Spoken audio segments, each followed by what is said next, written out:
Tai sveiki visi, toliau tęsiam neredaguotą pokalbius. Čia jau reikėtų sakyti, toliau tęsiam neredaguotą ir pabaiga jau arti pokalbius. Ir štai po atostogų visas gražus, įdegęs, pailsėjęs, visą portą, vyną ir visą kitą išragavęs mūsų brangus kanalo, žodžiu, bendraautorius Mindaugas Montvilas. Dabar grįžtame tada prie Josepho Bideno situacijos, ne? Mhm. Tai vat kalbėjom, kad tas jo karas su impeachmentu jam labai padeda vat šitos respublikonų vidinės rietenos, nes dabar iš tikrųjų čia klausimas yra, ar tas impeachmentas iš viso materializuosis į kažką rimtą, o jeigu jis net kongreso nepraeis, tai gausis tokia šnipštas ir tai bus baksnuojama pirštu ir tai bus didelė Josepho Bideno pergalė. Ir ką reiktų pasakyti, kad iš tikrųjų visi tie, kurie galvojo, kad Josephas Bidenas bus pasodintas ant rogučių ir išvežtas į mišką. Įskaitant ir Tamstą, kuris mąstėte taip visai... Taip, ta galimybė buvo ir jinai... Tai visgi civilizacija pasiekė naują levelį ir ant rogučių į mišką nebeveža diedukų. Josephas Bidenas ir, arba galima sakyti, kolektyvinis Bidenas nusprendė, kad jie irgi nelabai turi kur trauktis asmeniškai, ne? Nes, kaip sakant, būdamas valdžioje ir kontroliuodamas teisingumo departamentą, jis gali žymiai efektyviau pasitvarkyti savo teisinės problemas, kurios, savo sūnaus labiau, kurios yra labai didelės. Ir kitas dalykas, vis dėlto yra ir ambicijos ir visa kita. Bet tai tasme, jiegi nedarė primarių, tasme, jie net neturi kažkokio pakaitalo, neskaitant Kalifornijos... Pakalbėsim. Okay. Pakalbėsim. Bet grįžtant apie teisinius Bideno reikalus, tai vis dėlto, kaip jau irgi iš praėjusių laidų atsimenant, tas buvo paskirtas specialusis prokuroras Davidas Weissas tyrinėti Hunterio Bideno reikalus ir mes jau kalbėjome, kad tai ten buvo labiau netyrinėti, o padėti juos paskandinti. Ir kas tuo abejojo, bent truputį, tai patvirtino, kaip sakant, tie kadrai, kuriuos pasirinko Davidas Weissas. Tai jis pagrindinių savo ten to... Pirmas dalykas, kad nusamdė savo ten to Special Counsel Office vadu. Bideno draugą kokį nors. Taip, bendradarbis Hunterio Bideno, kuris dirbo su Burismos accountų teisininkas, tai yra padėjo Burismai. Ta prasme, iš tikrųjų, aš dabar pamiršau vardą, ne tik svarbu, bet taip, jie jau atvirai tyčiasi, ne, ta prasme, ta teisinė prasme, šitas Bideno teisingumo departamentas atvirai tyčiasi iš bet kokio teisingumo likučio, ne, ir tas specialusis prokuroras Davidas Weissas ir, ta prasme, tai yra netyria Hunterio Bideno nusikaltimų, o yra toks family intervention, ne, nes taip, Hunteris Bidenas sulaukė kriminalinių kaltinimų, bet jis sulaukė jų, ta prasme, toje byloje, kuri yra patogiausia Bidenui, ne, Joe Bidenui, nes tai yra, kas susijęs su jo to ginklu, ne, nes tai yra visiškai nepersikelia Biden. Čia ten buvo tokia istorija, kad greta visų kitų dalykų kažkur... Pilnametis žmogus pamojavo ginklų dar. Ne. Netgi nemojavo. Kažkokioj savo narkotinės kažkokios orgijos metu jam gal ten blogas bečias papuolė ten to kreko, jam kažkas susišvietė, jis savo oficialų registruotą ginklą išmetė iš šiukšliadėžę šalia mokyklos. Tai yra nusikaltimas visą kitą ir jie, aišku, irgi reikia teisti, nors jie buvo jau pasirengę ir tą nurašyti, bet dabar jau bus už tai byla, bet tai neturi jokių politinių pasiekmių Joe Bidenui. Jie, ta prasme, ir kartu jis gali pasakyti, yra tyrimas, yra bylos iškeltos, aš čia nieko, bet ta prasme, tai yra už tos dalykus kurie visiškai nieko nekainuoja Joe Bidenui. Ne? Nu tai ten gaus kažką liktinai, ten kažkokį ten turės ten baudą, jo narkotikų testus darytis, ten kažkas, nu, žinai, bus, tai yra, nu, bus, kaip sakoma, bus family interventionas ir bus, kaip sakoma, dar ir tą jie labai plačiai naudoja, bus naudojami tie paveiksmavimai, vat, kaip sakant, žmogus su priklausomybės problemom, jūs čia kabinėjatės. Ne? Ir, nu, ta prasme, net ten visokios AOC ir kitos, ten, nu, ką jūs norite, čia, šita istorija, tai čia yra tėvo meilės sūnui pavyzdys, o ne kažkokie nusikaltimai, ką jūs širdies neturit. Nu, va tokie argumentai, nu, ta prasme, va, jie tikrai laiko žmonės durniais ir bando tikrus nusikaltimus, tikrą korupciją perkvalifikuoti į kažkokį tai čia, žinot, žmogaus su priklausomybės kovos epizodą, ne? Žodžiu, Burissimos reikalo jie nesiims. Net ir mokesčių, kur net ir tą neaišku, kaip jie turbūt intensyviai ieško būdų, kaip net ir tą užglaistyti, na, galbūt kuo švelnesnėmis bausmėmis. Bet aš tikiuosi, Mindaugai, kadangi čia dabar bus žiūrintis aršus mūsų kritikai, sakys, tai va, o tai kur Trumpo impeachmentas? Ne impeachmentas, o bylos. Bylos, taip. Tai va taip, nu tai galima paminėti lygiai grečiai. Tuo pat metu Donaldas Trumpas sulaukė jau 5 bylos, šį kartą ne kriminalinės, o civilinės bylos, taipogi New Yorko valstijoje, kur irgi prokurorė viena išrinkta irgi iš labai tolimosios kairės. Nu, kaip ir visi, nes vėlgi čia reiktų pasakyti, kas nežino Amerikos specifikos, prokurorai ten yra renkami, tai yra politinės pozicijos. Ir tuose visuose progresyviuosiuose miestuose prokurorai irgi progresyvus. Labai progresyvus ir labai prie jų išrinkimo prisideda visokie labai progresyvios nevyriausybinės organizacijos. Su savo resursais. Su savo resursais ir čia tas kaip sakoma, gerai žinomas Džordžo Sorošo visis nevyriausybinės organizacijos labai aktyvos. Dėl to paskui tie prokurorai išrinkti už tų progresyvių donorų pinigus, jie labai progresyviai elgėsi, dėl to nusikaltimai tokie, kuriuos padaro tie, kaip sakant, piliečiai, kurie papuola į progresyviųjų jėgų saugomų asmenų sąrašus, jie iš vis dažniausiai nepasiekia teismų, o štai, tarkim, priešingos stovyklos veikėjai susilaukia labai daug problemų ir čia galima būtų labai daug visokių net adiozinių pavyzdžių paminėti, bet turbūt jo, grįžtant prie Trumpo, tai kuom jis dabar kaltinamas, nu ir tai jau yra netgi dar toliau negu absurdas.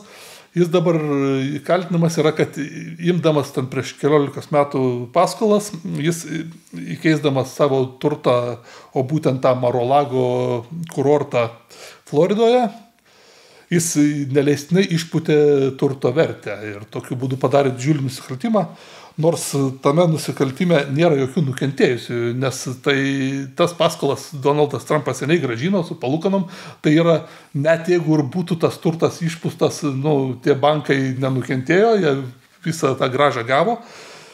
Nėra taip, kad jis paėmė paskolą, bankrutavo. Taip, nėra. Ta prasme, nukentėjusių nėra. Čia ne tų paskolų davėjų iniciatyva. Čia grinai ta prokurorų ir to net ta kaltinančioji pusė neteikia. Čia tiesiog jie tvirtina, kad buvo išpūsta.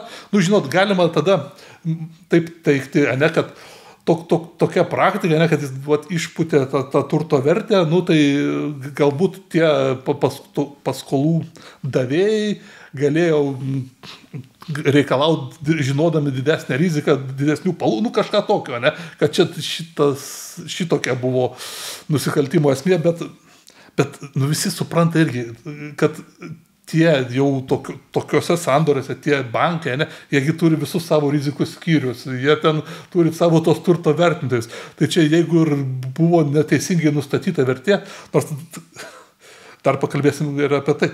Tai net ir tuo atveju, tai čia tų bankų rizikos skyrių vertintojų problema, o ne Donaldo Trumpo. Vienu žodžiu, tai patinka jums, nepatinka Donaldas Trumpas, bet dauguma, ar galbūt net ir visos tos bylos, kurios yra keliamos dabar, jos yra absurdiškos. Jos nekvepia jokių teisingumų, jokio visuomenės interesų, nes, O ko kvepia Donaldui Trumpui iš tos 5 bylos? Tai apie anas jau kalbėjom. Tos kriminalinės kvepia 100 metų kalėjimo. Šita, kadangi civilinė kalėjimų nekvepia, bet kvepia bauda, kurią ten liktai ketina ta prokurorė 250 milijonų. 4 milijardo ir prarast visas licenzijas, kadangi ten New Yorko valstijoje, tai New Yorko valstijoje, bet tai Donaldo Trumpo didelė, ar ne didžiausia dalis to jo viešbučių visų verslo yra New Yorko valstijoje. Ir Trump Toweris stovi Manhattan'e. Tai ta prasme, tai jam gresia visiškų jo verslo tos imperijos sugriovimu. Ta prasme, kurio požiūriu, tai gal net ir pavojingesnė jam asmeniškai ta byla negu tos kriminalinės, nes, vienu žodžiu, tai yra pilnas absurdas ir visiems tiem žmonėms, kurie, nes aš minėjom laidos pradžioj, kad, čia sulaukiam kaltinimų, kad mes čia trumpistai, ar ne mes, aš asmeniškai, ir kaip sakom, jeigu trumpistas, tai by extension, tai mes dirbam Putinui be abejo ir Rusijos čia interesą ginam.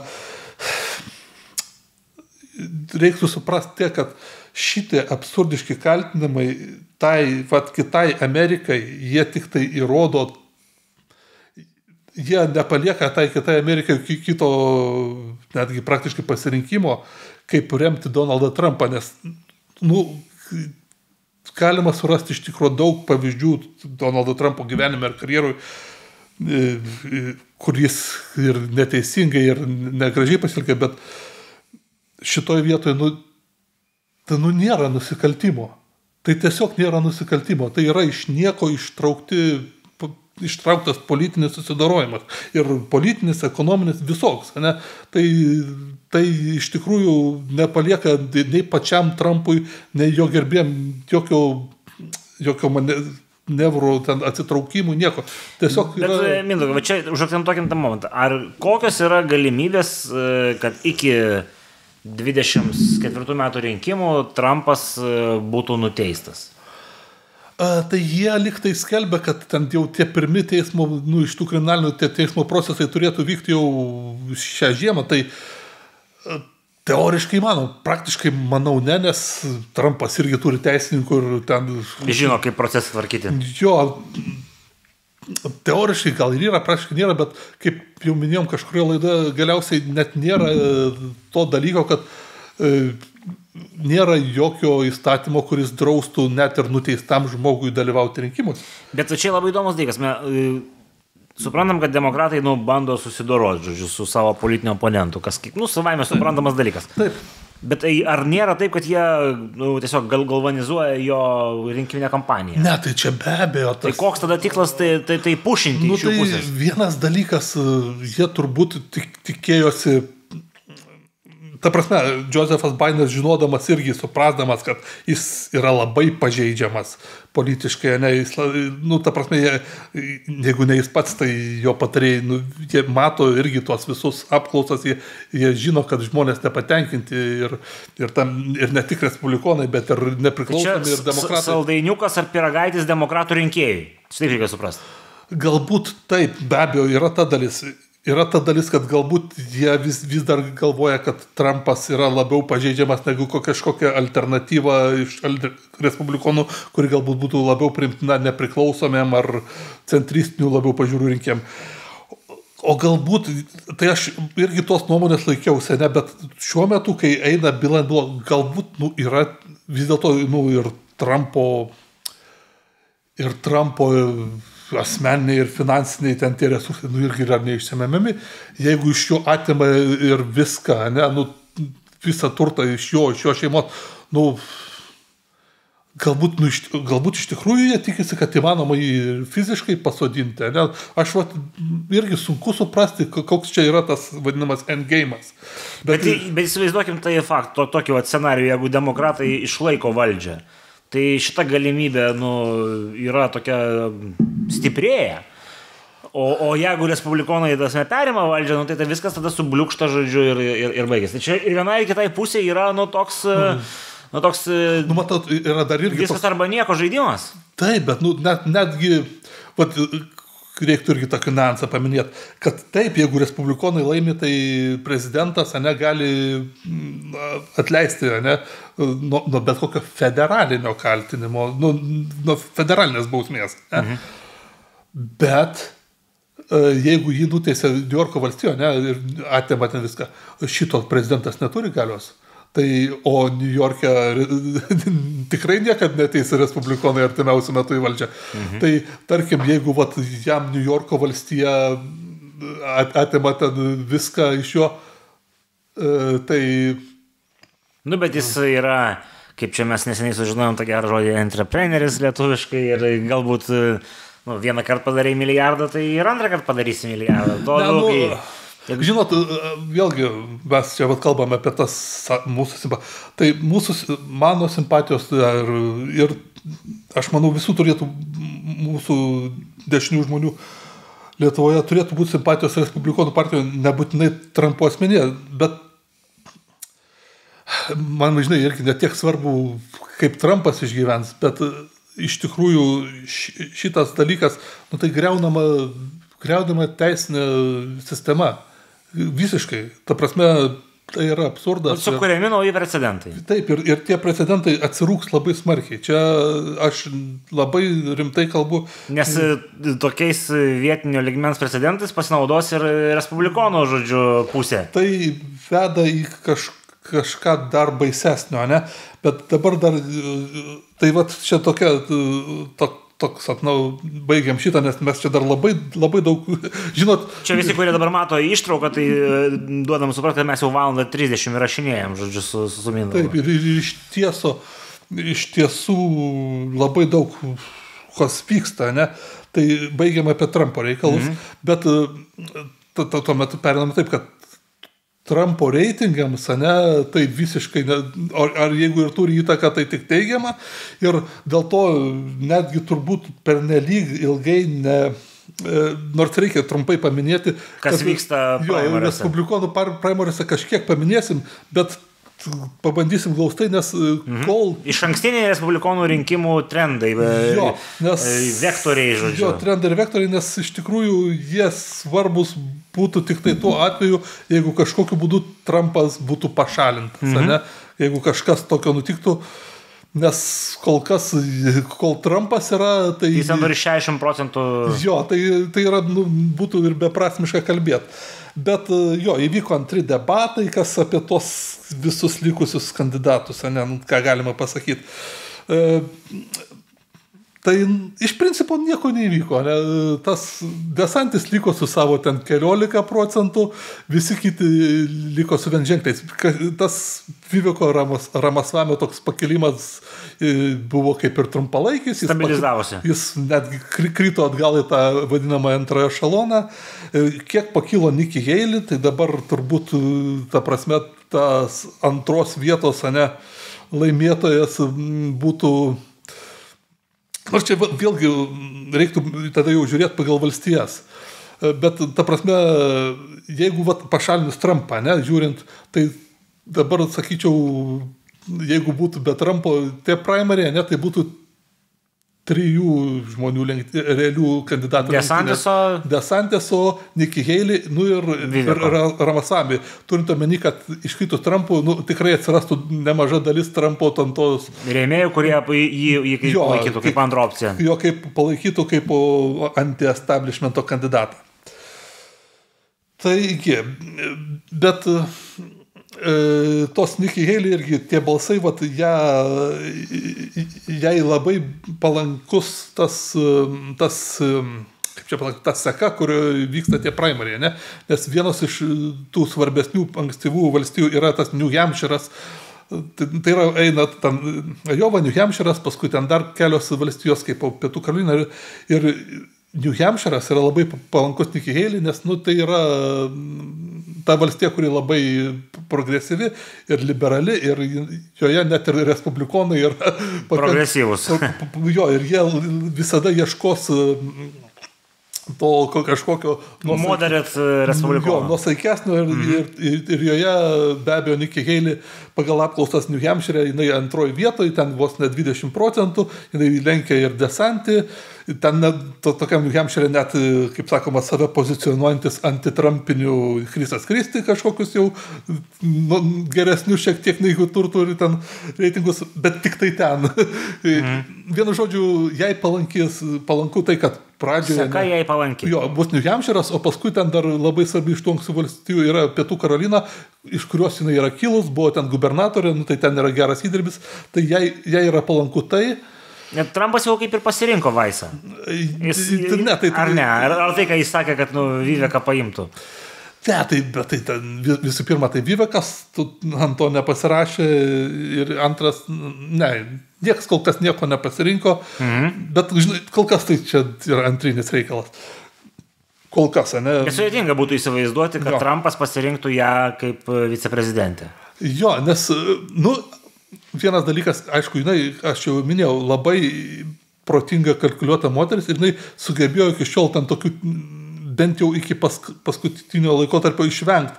Be abejo, ir jai padėjo ir tai, kad Trumpo kampanija labai teisingai identifikavo savo pagrindinį konkurentą ir labai, ir iš tikrųjų labai sėkmingai... Intensyviai įkapoja. Intensyviai sukapojo ir intensyviai praktiškai damušė tą DeSantis iki kitų lygio, ne, kad tai nėra rimta. Ir iš tikrųjų, dabar jau tai, kas atrodė šią žiemą, kad bus tikras toks didelė kova, to tikrai jau nebėra. Ne? Trumpas visiškai kitam lygmenį negu DeSantis populiarumo. Nikki Haley, jinai bando prisivyti DeSantis, kai kuriuose valstijose galbūt tai ir pavyks, bet bendrai net to nacionaliniu mastu pagal apklausą žiūrint, vis tiek kalbame apie jos ženklį tą procentų skaičių, tai vis tiek nėra rimtas challenge'as bendrai paėmus. Ir visi kiti net neverta apie juos šnekėti. Jau esam padarę epizodą apie juos, kas jie tokie, jeigu kam įdomu, galima pasižiūrėti, žodžiu. Ir dėl to, iš tikrųjų, tie antri debatai, juose atkrito tik tai vienas žmogus palyginus nuo pirmų, tai nuo 8 liko 7, ten net tas Dagas Burgumas su to 1% kažkaip užsikvalifikavo. Nieko prieš jį neturint, nes iš tikrųjų visai ten normalus ir padorus ir protingas žmogus, bet kam? Ta prasme, jis kam iš kitų laiką paimti? Jo, kam tas Burgumas, kam tas Timas Scottas, kuris tik tai irgi akivaizdžiai niekur nebepretenduoja. Ir Mike'as Pence'as jau niekur nepretenduoja. Jie tik tai trukdo konsoliduotis tam kažkokiai dar galimai alternatyvai. Bet jie dabar jau turėtų matyti trečiuose debatuose atkris kai kurie, žodžiu. Kai kurie, bet būtent, kad dar koks Pence'as gali jis dar bandyti toliau. Ta prasme, ir tas pasitimas, pas jį dar pinigų yra. Apie pinigus kalbant, tai DeSantis jau lyg tai... Baigėsi babkės. Kalbėjom kaip tik praeitoje laidoje, ar užpraeitoje apie jo tas didžiausias donorus, tai tas Kennethas Griffinas, tas iš Citadel, ne? Jis jau atvirai... Sakė, kad, sorry, užtenka. Jis sako, Fainas bičas, bet next time. Ir jis ten tą reasoną nurodė, kad, jis čia be reikalo, jis čia su tą Disney'u, dar kažką, bet, iš tikrųjų, ta prasme, jis kaip kalkuliuotas žmogus, kaip sakant, tai ir daugiau yra tokių. Ta prasme, tie didieji donorai nepatenkinti DeSantis performance'u ir reiktų pasakyti, kad turbūt irgi ta prasme, man reikia asmeniškai, man tai labai patiko, aš manau, kad iš tikrųjų gaila, kad jo ta kampanija nepagauna momentumo, bet politiškai ir technologiškai ten buvo padaryta klaidų, jis tikrai galbūt pernelyg orientavosi į tą fundamentaliai krikščionišką pusę, kuri jau kuri jam atrodė gal padės, bet dabar net ir Trumpas jau kritikuoja ten tos fundamentalius krikščionis, kurie nori ten dar ant to abortų klausimo toliau žaisti, ar toliau toj jau platesniai, tolimesniai politiniai kovoj, tai nėra tie klausimai, kurie yra svarbiausi plačiai publikai ir tai nėra kelias į pergalę.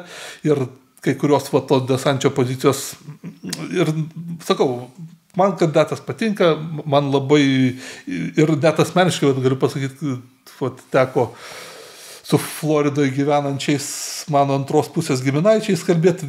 Floridoje tikrai žmonės patenkinti juo, dešinių pažiūrų žmonės, aišku, bet žodžiu, Desantisas neišleido šaknies. Not this time. Taip, dabar jau galima taip sakyti, not this, nebent kažkas, bet čia apie visus galime pasakyti. Force majeure atveju. Ir dar iš tų, dar reiktų, iš tų man tų debatų antrų, visi jie tą patį. Jie visi labai ten griežtai už tą sieną, visi jie, tos jų pozicijos labai panašios, ten, neskaitant kokio nors Vyvokarovos Ramasvamio, ne? Bet apie tai jau kalbėjom. Toks vienintelis toks gotcha momentas, tai Nikki Haley prigavo Roną DeSantį, kai jis irgi kalbėjo apie energetiką, kad mes čia irgi mes visi drilinsim, frekinsim ir gražinsim energetiką. Tai Nikki Haley tą turėjo gerą gotcha momentą, kad sako, kai savo antrą dieną ofise gubernatoriaus su ten uždraudė offshore drillingą ar kažką to.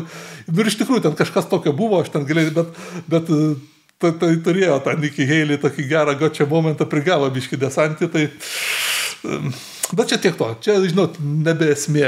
Čia jau vietinės, kaip sakoma, batalijos. Ten, ta prasme, taip, ten jie kažką dar aiškinasi, vis tiek kažką ir donoram reikia parodyti, bet jeigu Trumpo nepašalins, aš nematau, ir ne tik aš, bet nieks nebemato kažkokių kitų alternatyvų. Žodžiu, bus brandžių pensininkų dvikova numeris 2. Bet čia dabar dar pakalbėsim. Tada, gal apie tai ir pakalbam, ne? Pakalbam. Nes taip, tai kol kas taip, Josepho Bideno ta visa stovykla nerodo jokių ženklų, kad Bidenas norėtų ant rogučių. Tai jis gal ir nenorėtų, bet jie kol kas nenori jo vežti dar ant rogučių. Tai pakalbėsim, kad tų norinčių vežti yra. Yra visgi norinčių vežti. Yra. Ir čia reiktų tą paminėti. Kad pasirodė rugsėjo, prieš mėnesį, rugsėjo 12, toks labai skambus vedamasis. Čia kai tamsta gulėjote Ispanijoje plėže, žodžiu. Aš po kalnus vaikščiau. Po kalnus, gerai. Čia, prašom, neskleisti dezinformacijos. Taigi, rugsėjo 12 dieną, prieš mėnesį pasirodė vedamasis nuomonių skiltyje, bet Washington Post labai svarbus organas ir labai svarbus jų kolumnistas toks David Ignatius. Tikrai ten jau ten demokratų partijai įtaką darantis toksai nuomonių skleidėjas, kuris šviesiai Josephui Bidenui nereiktų. Ir suprantat, čia ne tai, kad, žinai, ten kažkokių ten vietinių ar kažkokių smulkesnių ten tų balsų buvo ir mes kalbėjom, kad ten ir perspėjimo, ne, kad net ir iš Obamos buvo ten perspėjimas, ne, kurį, tarp kitko, tas pats Washington Post paviešino, kas kaip tipo anoniminis šaltinis iš Obamos aplinkos. Bet, žinai, tikriausiai tas yra tiesa, tik tai tas David Ignatius, tas buvo buvęs irgi Obamos polittechnologas Davidas Axelrodas, ten irgi aiškino, kad Bidenas pažeidžiamas, jūs nenusiraminkit, neturėkit iliuzijų ir čia kažką reikia daryti. Tai tas Davido Ignatius straipsnis, o paskui ten po savaitės ir kelių paviešino ne bet kokią apklausą, o Washington Post apklausą ir irgi ne tai, kad kažkur ten šiaip paskelbtavo, ten irgi labai plačiai visur dėjo, kad tam head-to-head match-up, tai tipo 1 prieš 1 scenarijui pagal jau tą Washington Post apklausą Trumpas lenkia Bideną 10 procentinių punktų, tam 2 procentai prieš kem 2 procentus. Ir ten buvo toks irgi daugam šokas ir, ta prasme, ne vien dėl to, bet kad kažkokia viena apklausa, bet kad Washington Postas, tai vėl ir visi taip jau irgi pradėjo kreipdėmėsi. Tai čia dabar reiktų irgi tos dalykus paaiškinti šiek tiek. Kad Washington Postas priklauso kam? Nežinau, Turnerui ar kam, ne? Jeffui Bezosui. Bezosui. Amazon vadovui. Supratau. Jis be abejo, tai yra labai demokratų partijai artimas ir kaip visi kiti, beveik visi kiti ten tie Big Techo vadovai, jie visi labai draugiški demokratų partijai. Bet nebūtinai Bidenui. Taip. Ką Bidenas Amazonui padarė tokią? Tai šitą vietą aš ir norėjau pakalbėti. Čia labai tokia įdomi naujiena ir svarbi. Jis ten kokį nors užmokestį norėjo jam, žodžiu, minimumą uždėti. Būtent, kad jau pernai ten yra būta apsižodžiavimų tarp to Jeffo Bezoso ir Bideno administracijos. O šiuo metu Bideno, formaliai ne administracija, formaliai viena federalinė agentūra Federal Trade Commission, tai yra antimonopolinė agentūra, oficialiai pradėjo Amazon tyrimą